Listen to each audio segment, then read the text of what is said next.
by the behavior of the women that being a girl is to be avoided at all costs. Being a girl is so bad that not even the women want to do it.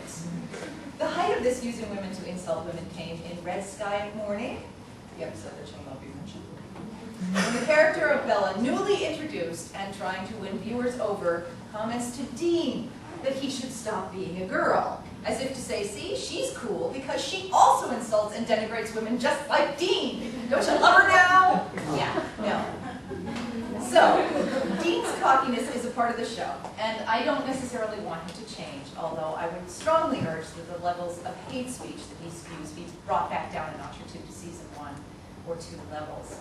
I don't think there was any need for the intensity of the vitriol, nor that it be consistently gendered.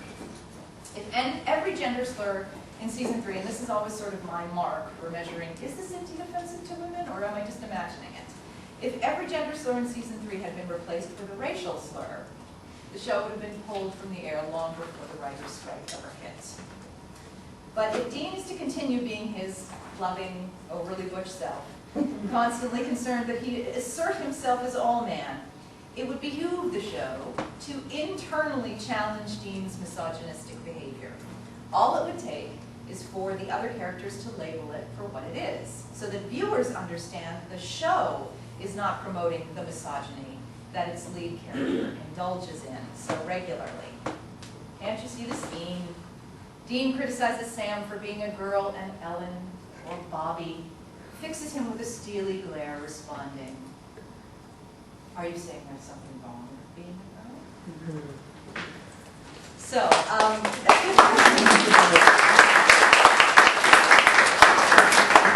wanted to work this in, but it just didn't fit into the flow of it. But I found this fabulous quote from Hamlet.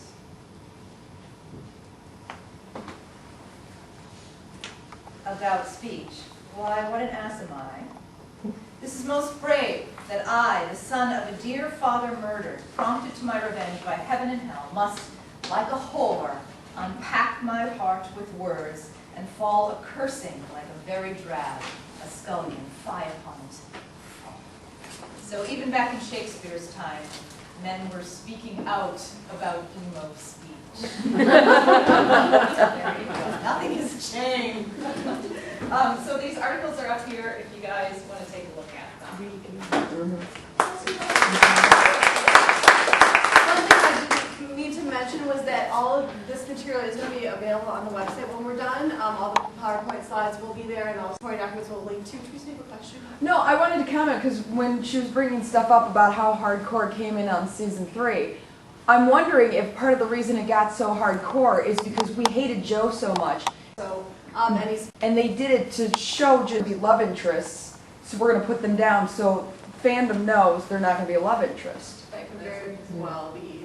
Yeah. What? And I want to open it up, for discussion. So One of the things that I found myself saying, These are not going a lot when I was putting this together is like, well, yeah, but Dean is going through the, he's going to hell, so he's got a lot of issues going on, so, autism is a little screwed up. People trying to show that he's screwed up by the intent. Stop it, because excuses for Dean. Because what I'm saying with this is the average consumer of the show who doesn't read SPN Meta, who doesn't go to fan conventions and talk about Dean's inner motivations and all that sort of thing, but just tunes in on Thursday night while they're eating their dinner to watch the show, is going to come away from the show with this impression. The show promotes hate speech against women by its incredibly frequent use of it. And most of it, although not all of it, is through the mouthpiece of Dean. So he kind of carries the torch on that, which is why I would really like to see within the show someone present a dissenting opinion, because that way the show itself becomes more balanced, and we don't have to mess with, the development of Dean's character and why he might say the things he says. One of the points that there was so much stuff that I didn't get a chance to bring here, but one of the really interesting points that I came across in some discussions online is the idea that Sam never reasserts his masculinity. He never has to assert his masculinity. He simply is. And no one doubts it. Dean is constantly reasserting his masculinity with his music, with his speech, with everything he does. He is so concerned that everyone is clear on the fact that he's a guy. And yet he was the one who was essentially Sam's mother. But isn't that why? I mean, that's what I was thinking, like, he was Yeah. constantly a traditional caretaker. Right. And that's a traditional female role. I can see where, especially as, you know, we learn more about the show, it seems like he was at a very young age forced into this gender caretaker role that I can see where he would feel like, okay, yeah, I may take care of some adult female.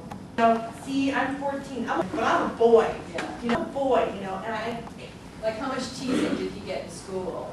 you go meet your brother's dinner. Exactly. I can see where that you could see some of that. I mean, it would be nice if there was something there to actually show that. I agree with you 100%. Yeah, yeah. I mean, this is stuff that we who love the show and who discuss the show on a regular basis, we sort of make these excuses. Broad assumptions. And, yeah, and, you know, find our rationalizations for why things happen the way they happen. But still, you know, it doesn't change the fact that this is out there and it's assaulting the public ear on a regular basis. It's all shut? No, you guys talk. Here's my question, and I agree with you with alignment and everything, but for the most part in season 3, the language was directed against women who were demons, not, you know, like Ellen or guest stars or women. Is there any corresponding study of how many male gender-specific names people like Gordon and the male demons were called? Well, first of all, I couldn't remember. Now, I didn't get a chance to rewatch the entire season 3 with a notebook in my hand, unfortunately. So I was kind of looking forward to that. But in this primetime misogyny survey, they broke down the groups that were affected by hate speech. And in all the categories of intensity, 1 through 4, in all of the networks, women were the prime targets of hate speech. At about 60 to 70% of all of the hate speech was directed at women, which you think, okay, well, that's just over half. So that's not really that awful, is it? Except you look at all the other categories, which are males, gay males, physical attributes, age, and class. And all of these categories split up everything else. So the highest amount in any other category is under 10%. So the amount, I mean, the preponderance of the hate speech against women is enormous. Does that answer your question? I mean, I think that's a worthy goal for someone to go through season 3 with a pad of pen in their hand and see if anybody calls. Does anybody call Gordon a asshole? Asshole is not gendered. It would have to be bastard, although bastard is a double hit because it insults the man for being illegitimate, but it also insults his mother for having sex out of wedlock. No, because Dean calls him a son of a bitch. And Gordon backhands him and don't insult my mother. There you go.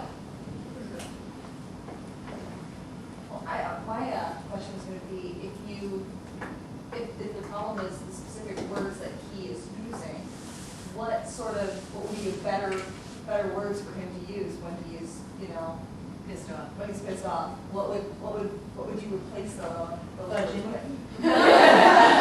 Because you're so limited by being on this network. Right. You can't say fuck and you can't say shit. You can't say asshole. Yeah.